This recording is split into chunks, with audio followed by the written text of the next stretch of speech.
சனாதன தர்மம். மகாபாரதம். சடங்குகளை ஊக்கமுடன் செய்பவர்களும் ஞானம் கொண்டவர்களும் சுத்தமான நல்லொழுக்கம் கொண்டவர்களும் சுய கட்டுப்பாடுடன் இருப்பவர்களும் பெரியவர்களை கவனிப்பவர்களும் அறம் சார்ந்த நடத்தை கொண்டவர்கள் ஆவார்கள். பெரும் சக்தி கொண்ட அத்தகைய மனிதர்களின் செயல்களையும் நடத்தைகளையும் நாம் அடைவது மிக கடினமாகும்.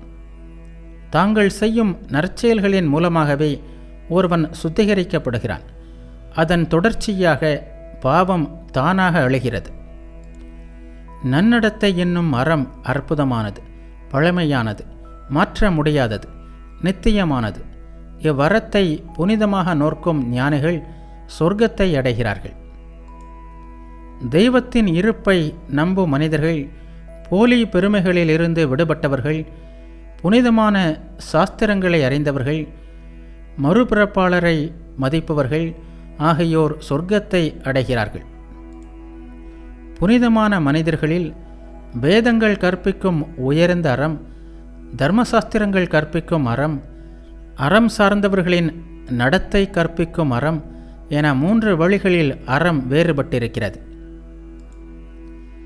ஞானம் அடைதல், புண்ணிய இடங்களுக்கு புனித பயணம் செல்லுதல், சத்தியம், பொறுமை, சுத்தம், வெளிப்படையான தன்மை ஆகியவை அறம் சார்ந்த நடத்தையை குறிக்கின்றன.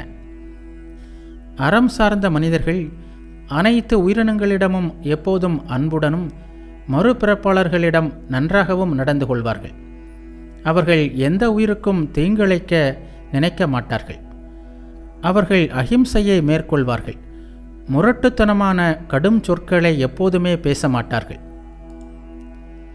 செய்யும் நல்ல மற்றும் தீய காரியங்கள் தரும் பலன்களின் விளைவுகளை நன்கு அறிந்த நல்ல மனிதர்கள் அறம் சார்ந்தவர்களால் பாராட்டப்படுகிறார்கள். நீதிமானாக, நன்னடத்தை கொண்டவனாக, அறம் கொண்டவனாக, அனைத்து உயிருக்கும் நன்மை விரும்புபவனாக, அறத்தின் பாதையில் உறுதியாக இருப்பவனாக, சொர்க்கத்தை வென்றவனாக, தானம் செய்பவனாக,